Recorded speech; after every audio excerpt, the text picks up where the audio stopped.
আল্লাহ আমার রব, এই রবি আমার সব। দামে দামে তুন মনে তারি অনুভব। তোমার দুনিয়াতে আমি যেদিকে তাকাই, অথই নিয়ামতে ডুবে আছি সবাই। পাক পাখালির গানে শুনি তসবিহ কলো রব, তসবিহ কলো রব। আল্লাহ আমার রব, এই রবি। আসসালামু আলাইকুম, আলহামদুলিল্লাহ, আসসালাতু ওয়াসসালামু আলা রাসূলিল্লাহ। প্রিয় দর্শক, আপনারা যারা দেশে আছেন প্রবাসে, সবাইকে জানাই অনেক অনেক প্রীতি ও শুভেচ্ছা। শুরু হলো অ্যান্টিভি আয়োজিত এবং লাভ হলো নিবেদিত অনুষ্ঠান আপনার জিজ্ঞাসা। আপনাদের সাথে আছি আমি জাইনুল আবেদিন আজাদ। আর আপনাদের মনে জাগা প্রশ্নের জিজ্ঞাসার জবাব দিচ্ছেন বিশিষ্ট আলেম ডক্টর মোহাম্মদ সাইফুল্লাহ। আসসালামু আলাইকুম ওয়া রাহমাতুল্লাহি ওয়া বারাকাতুহু। প্রিয় দর্শক, চলুন তাহলে জিজ্ঞাসার জগতে। শুরুতে একটি ইমেল পাঠিয়েছেন পুলক বিন জসিম। লিখেছেন, জোহরের প্রথম 4 রাকাত সুন্নত কি সুন্নতে মুআক্কাদা না সুন্নতে জায়েদা? ধন্যবাদ। পুলক বিন জসিম প্রশ্ন করেছেন, জোহরের প্রথম 4 রাকাত মানে আগে যেই 4 রাকাত পড়া হয় থাকে, এই 4 রাকাত কি সুন্নতে মুআক্কাদা না সুন্নতে জায়েদা? সুন্নতে মুআক্কাদা আসলে কাকে বলা হয় থাকে, আর সুন্নতে জায়েদা কাকে বলা হয় থাকে, এটা জানতে হবে। সুন্নত মুআক্কাদা বলা হয় থাকে ওই সুন্নাতকে যে সুন্নতের ব্যাপারে নবী সাল্লাল্লাহু আলাইহি ওয়াসাল্লামের আমলের মাধ্যমে এবং নির্দেশের মাধ্যমে বিশেষ তাকিদ দেওয়া হয়েছে। এটা হচ্ছে সুন্নতি মুআক্কাদা। এখানে হয়তো আমলি কোনো তাকিদ আছে, মানে আমলগত কোনো তাকিদ আছে, অথবা এখানে কওলি কোনো তাকিদ আছে, মানে কথার দিক থেকে কোনো তাকিদ আছে। আর সুন্নাহ জায়েদা হচ্ছে ওই সুন্নাহ যে সুন্নাহটুকু নবী সাল্লাল্লাহু আলাইহি ওয়াসাল্লাম আমল করেছেন এবং নবী সাল্লাল্লাহু আলাইহি ওয়াসাল্লামের আমল কখনো নবী সাল্লাল্লাহু আলাইহি ওয়াসাল্লাম আবার প্রয়োজনে কখনো কখনো ছেড়েছেন, কখনো কখনো আমল করেছেন, অথবা নবী সাল্লাল্লাহু আলাইহি ওয়াসাল্লাম যেখানে তারগীব দিয়েছেন, উৎসাহ অনুপ্রেরণা দিয়েছে, উদ্বুদ্ধ করেছেন, ফজিলতের বর্ণনা করে। আমরা আসব এই সুন্নাহগুলো এর কমন একটি ফজিলত এসেছে, কমন ফজিলত এসেছে। সেটা হলো এই যে রাসূলুল্লাহ সাল্লাল্লাহু আলাইহি ওয়াসাল্লাম বলেছেন, যে ব্যক্তি দিবসে এই 12 রাকাত সুন্নাতকে নিয়মিত আদায় করবে, কন্টিনিউ করবে, নিয়মিত করবে, তাহলে আল্লাহ সুবহানাহু ওয়া তাআলা তার জন্য জান্নাতের মধ্যে একটি ঘর অথবা প্রাসাদ নির্মাণ করে দেবেন। সেই 12 রাকাতের মধ্যে এই 4 রাকাত অন্তর্ভুক্ত। এটা ওই ব্যক্তির জন্য এই তারগীব, যে ব্যক্তি নিয়মিত এই 12 রাকাতকে কী করবে, কন্টিনিউ করবে, এই ফজিলতটুকু পাবে। এই হাদিস থেকে বোঝা যায় তাহলে ওই ব্যক্তির জন্য এটা নিয়মিত করা শর্তও নয়, যে ব্যক্তি এটাকে কন্টিনিউ করবে না, কিন্তু যে এই ফজিলতের জন্য করবেন তিনি অবশ্যই এইটাকে কন্টিনিউ করবেন। তাহলে এটা হচ্ছে সুন্নাহ মুরাগগাবা, মানে যে সুন্নতের ব্যাপারে অতিরিক্ত তারগীব, উৎসাহ, অনুপ্রেরণা দেওয়া হয়েছে, কিন্তু সুন্নাহ মুআক্কাদা নয়। এখানে নবী সাল্লাল্লাহু আলাইহি ওয়াসাল্লাম তার কওলি অথবা আমলি তাকিদ দেন নেই, যে তাকিদের মাধ্যমে নবী সাল্লাল্লাহু আলাইহি ওয়াসাল্লাম জোর দিয়ে বলেছেন যে এই সুন্নাহ কি করো, তোমরা আদায় করো। যেমনিভাবে নবী সাল্লাল্লাহু আলাইহি ওয়াসাল্লাম ফজরের সুন্নাতের ব্যাপারে তাকিদ দিয়েছেন, যেমনিভাবে নবী সাল্লাল্লাহু আলাইহি ওয়াসাল্লাম উইতরের সালাতের ব্যাপারে তাকিদ দিয়েছেন, যেমনিভাবে নবী সাল্লাল্লাহু আলাইহি ওয়াসাল্লাম তাহিয়াতুল মসজিদের ব্যাপারে তাকিদ দিয়েছেন, এইভাবে কিন্তু নবী সাল্লাল্লাহু আলাইহি ওয়াসাল্লাম জোহরের আগে 4 রাকাতের ব্যাপারে তাকিদ দেন নেই, আলাদা কোনো তাকিদ দেন নেই। তবে নবী সাল্লাল্লাহু আলাইহি ওয়াসাল্লাম পড়তেন। সুতরাং এই ক্ষেত্রে যদি কেউ নবী সাল্লাল্লাহু আলাইহি ওয়াসাল্লামের এই তারগীবের কারণে, এই উৎসাহ অনুপ্রেরণার কারণে যদি পড়েন, তাহলে তিনি অবশ্যই সুন্নাহর আমল করছেন। আর যদি সেটাকে তিনি এই 12 রাকাতকে কন্টিনিউ করে থাকেন, তাহলে তিনি যেই ফজিলতের কথা রাসূলুল্লাহ সাল্লাল্লাহু আলাইহি ওয়াসাল্লাম হাদিসের মধ্যে বলেছেন, সেই ফজিলত লাভ করবেন। আরও লিখেছেন, এশার প্রথম 4 রাকাত নামাজ কি সুন্নতে মুআক্কাদা না সুন্নতে জায়েদা? অর্থাৎ এই ভাইয়ের মধ্যে জানা আছে সুন্নত মুআক্কাদা, সুন্নত জায়েজা, এই দুইটা শব্দ জেনেছেন, এই জন্য তিনি মানে এই দুইটা শব্দ নিয়েই অস্থির হয়ে গিয়েছেন। না, এটা সুন্নতে জায়েজা বলতে পারেন, অথবা মানে এটা কেউ কেউ মুস্তাহাব বলেছেন। জি, আরও লিখেছেন 3/4 প্যান্ট পরে নামাজ পড়লে কি নামাজ হবে? 3/4 প্যান্ট বলতে যেটা হাঁটুর নিচ পর্যন্ত যায়, ঠিক না? জি। এতে যদি কেউ সালাত আদায় করে তার সালাত হয়ে যাবে, কিন্তু সালাতেরও তো একটা এটা কি শোভন হবে, সুন্দর হবে, একটা মানানসই হবে? শোভনীয় একটা অবস্থা আছে, সালাতের একটা মান আছে। সালাতটাকে আপনি খেলা মনে করতেছেন নাকি? মানে আপনি যে প্রশ্ন করেছেন, আপনি সালাতকে খেলা হিসেবে গ্রহণ করছেন কিনা? আমরা যখন শরীয়তের কোনো বিধান জায়েজ বলবো, এর অর্থ এই নয় যে এটাই করতে হবে। যারা আসলে সালাতকে খেলা বা তামাশা হিসেবে মনে করছেন, তারা হয়তো এই ধরনের প্রশ্ন করতে পারেন। শরীয়ত জায়েজ করেছে, সেটাকে আমি জায়েজ বলতেই হবে, কিন্তু জায়েজ বলার অর্থ এই নয় যে এটাই করতে হবে। এটা উত্তম ইবাদতের পদ্ধতি আছে। 3/4 মানে প্যান্ট পরে আপনি তো মানে মসজিদে ঢুকতেও আপনাকে অন্তপক্ষে একটু চিন্তা করা দরকার, বিবেচনা করা দরকার। জি, মানে বিবেচনা করা দরকার। অনেকে তো ঘরেও এটা পড়তে পারে না। যদি আমাকে যদি কেউ অনেক টাকা দিবে বলে, তারপরে তো আমি পড়তে পারবো না। মানে এটা তো আসলে বিবেচনার সাথে জড়িত, মানুষের অত্যন্ত মর্যাদাবোধের সাথে জড়িত, লজ্জাশীলতার সাথে জড়িত। আর লজ্জা যে কত গুরুত্বপূর্ণ বিষয়। ওয়াল হায়াউ শু'বাতুম মিনাল ঈমান। আর রাসূলুল্লাহ সাল্লাল্লাহু আলাইহি ওয়াসাল্লাম বলেছেন যে হায়া হচ্ছে, লজ্জা হচ্ছে ঈমানের অত্যন্ত গুরুত্বপূর্ণ একটি শাখা। এটা যদি উঠে যায়, তাহলে তোমরা যাই খুশি তাই করতে পারবা।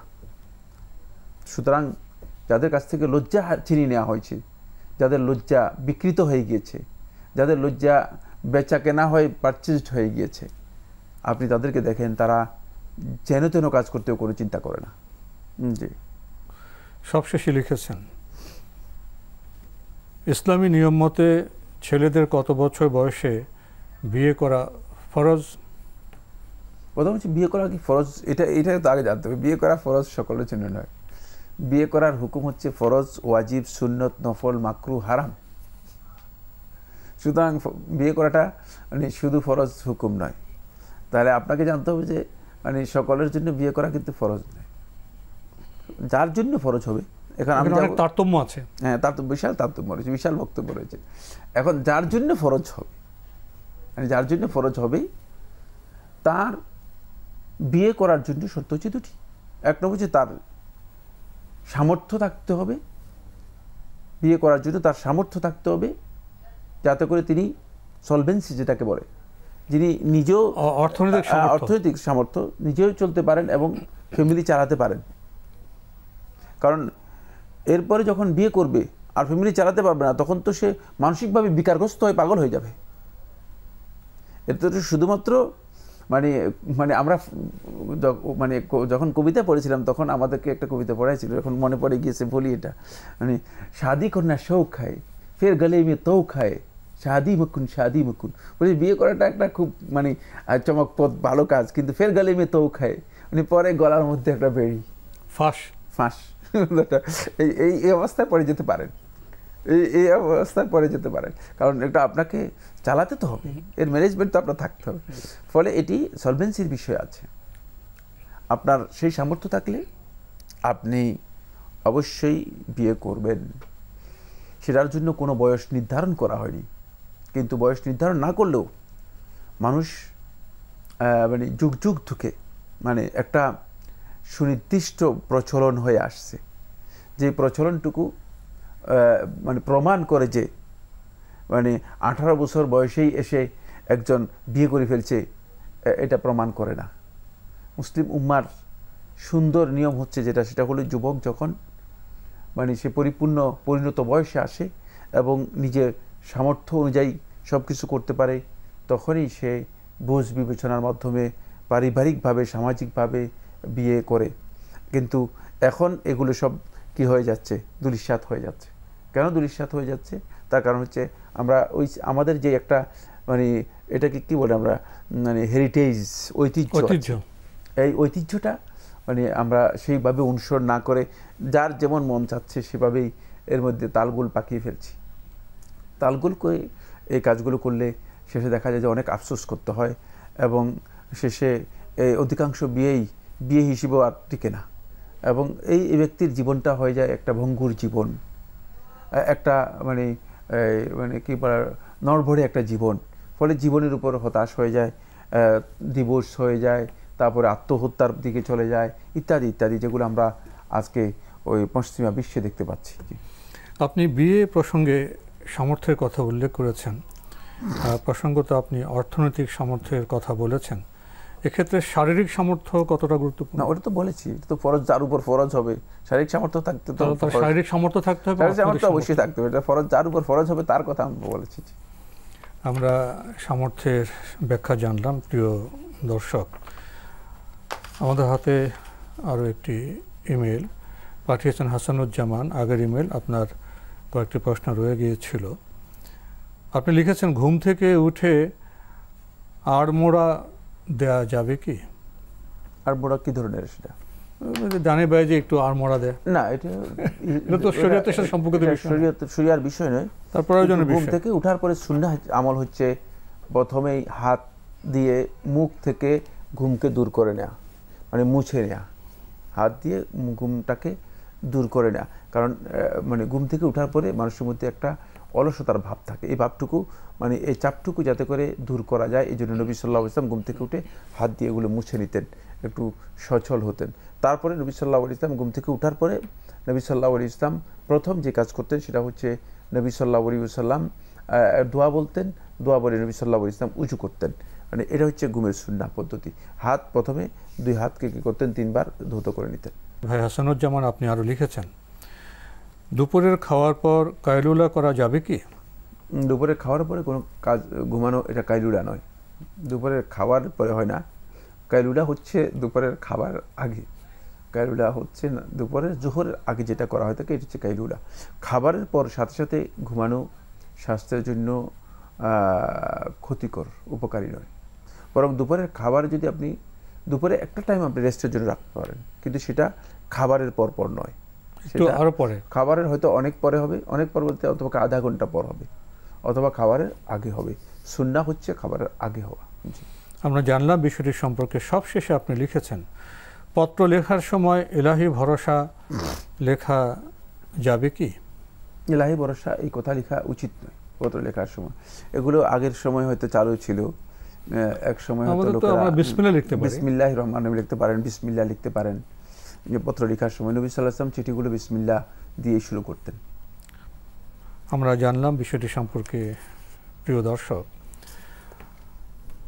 আমাদের হাতে একটি চিঠি, দীর্ঘ চিঠি পাঠানো হয়েছে মিফতাহুল জান্নাহ, পাটেরবাগ, ঢাকা থেকে। অনেক প্রশ্ন লিখেছেন। লা হাওলা ওয়ালা কুওয়াতা ইল্লা বিল্লাহ, কি একবার বললেই একটি রত্নের ভান্ডার পাওয়া যাবে জান্নাতে? রত্নের ভান্ডার না, এটাকে বলা হচ্ছে কানজুন মিন কুনুজিল জান্নাহ, মানে জান্নাতের একটা মানে ভান্ডার অথবা ধনভান্ডার বলা যেতে পারে। অর্থাৎ এর মধ্যে হয়তো আল্লাহ সুবহানাহু ওয়া তাআলা তার জন্য অনেক মর্যাদা রেখেছেন। হ্যাঁ, অবশ্যই একবার বললেই পাওয়া সম্ভব, কিন্তু এখানে আসলে প্রচুর কথা রয়েছে যেগুলো আমরা অনেকবার আলোচনা করেছি। এই যে ফজিলতের বিষয়গুলোর সাথে জড়িত রয়েছে বান্দার মানে অন্তরের অবস্থান, ইখলাস, তাকওয়া, আল্লাহ ভীতি, আল্লাহর উপর ভরসা এবং পবিত্রতা, নৈতিক পরিচ্ছন্নতা এবং ইবাদতের আল্লাহ তাআলার নৈকট্যতা, এগুলো সব এই কথাগুলোর সাথে জড়িত, অনেক বিষয় জড়িত। জি, শুধু শব্দ নয়, না, শব্দের সাথে জড়িত নয়। জি, শব্দ এবং শব্দের অর্থ এর সাথে জড়িত। জি, শুধু শব্দের অর্থ, পারিপার্শ্বিক অনেক বিষয় জড়িত রয়েছে, শব্দের অর্থ এর সাথে জড়িত। জি, অনেক আছে লা হাওলা ওয়ালা কুওয়াতা ইল্লা বিল্লাহ বলে কিন্তু কিছুই জানে না। তাহলে তিনি কি আসলে লা হাওলা ওয়ালা পড়ছেন নাকি তিনি আওয়াজ করেছেন? ঠিক না, তিনি তো আসলে আওয়াজ করেছেন। তিনি এত মর্যাদাপূর্ণ বিষয় তো মর্যাদার সাথে উচ্চারণ করতে হবে, উপলব্ধির মাধ্যমে উচ্চারণ করতে হবে, উপলব্ধি এর সাথে মানে যুক্ত হতে হবে, অন্তরের উপলব্ধি এর সাথে যুক্ত হতে হবে। লিখেছেন, দুনিয়ার থেকে জান্নাতের ভান্ডার কত বড়? জান্নাতের এই রত্ন ভান্ডারের মূল্য কি 50 কোটিরও বেশি? আল্লাহ তাআলা হেফাজত করুন।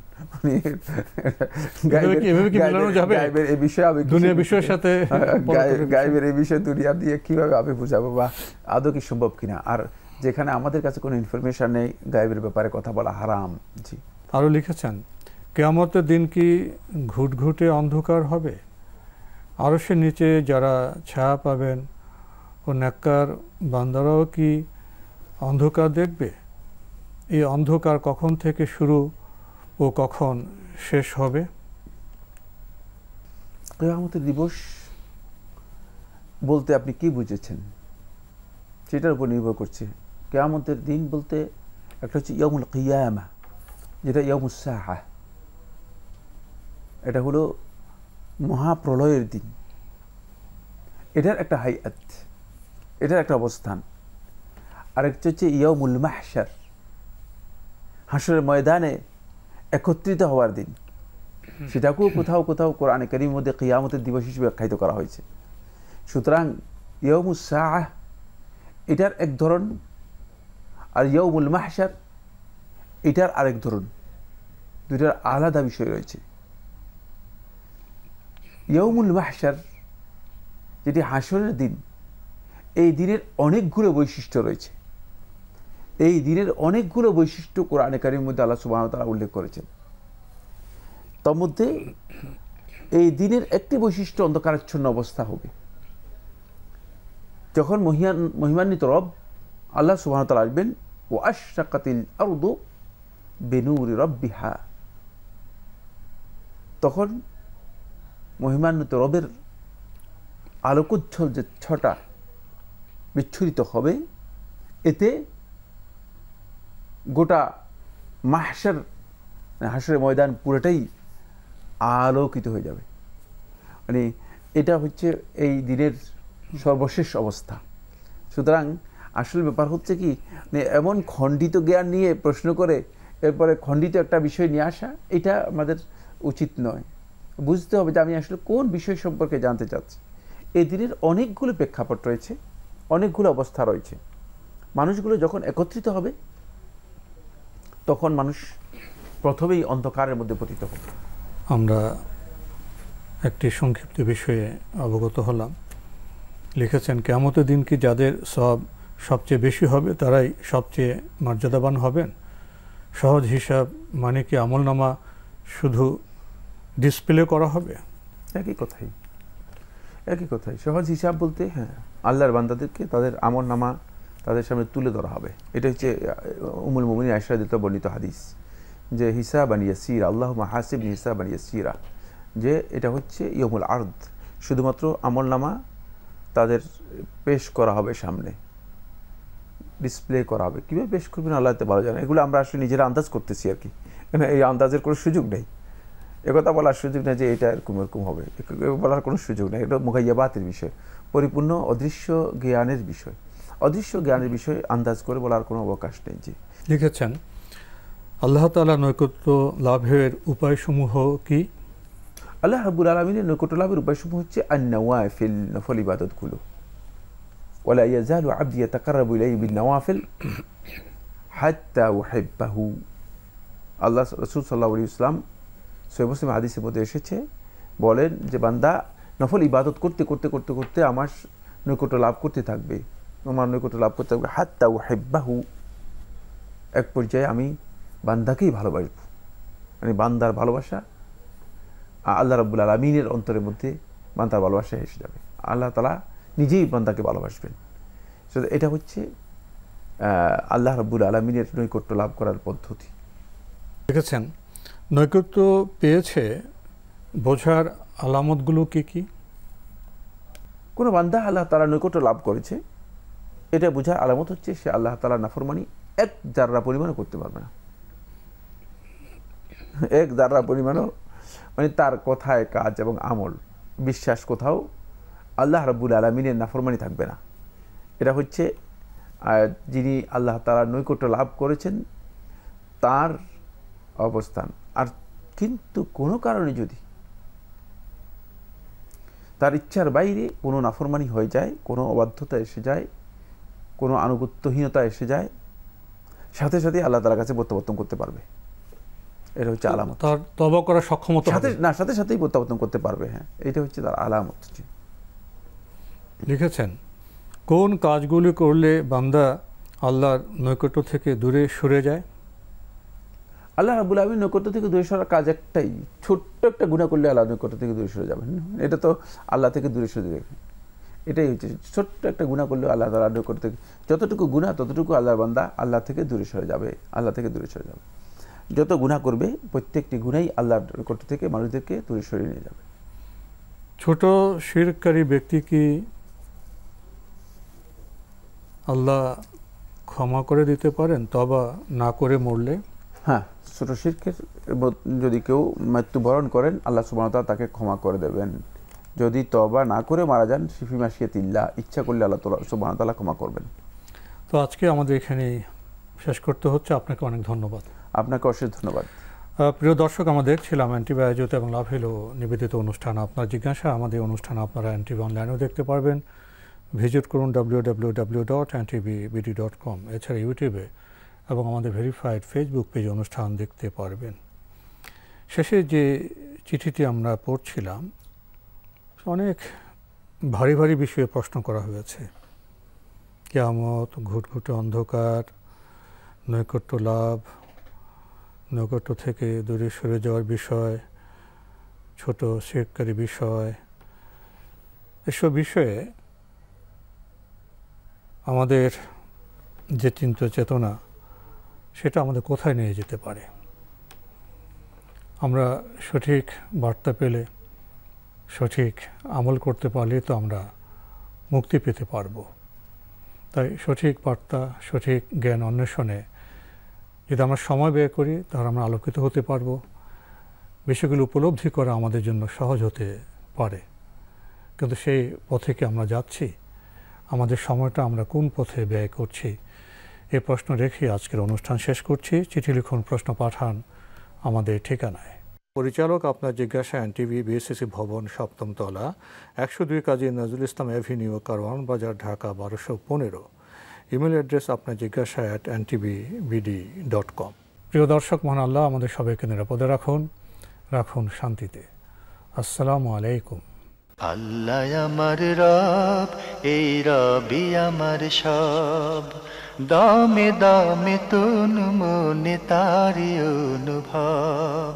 আল্লাহ আমার রব, এই রবি আমার সব।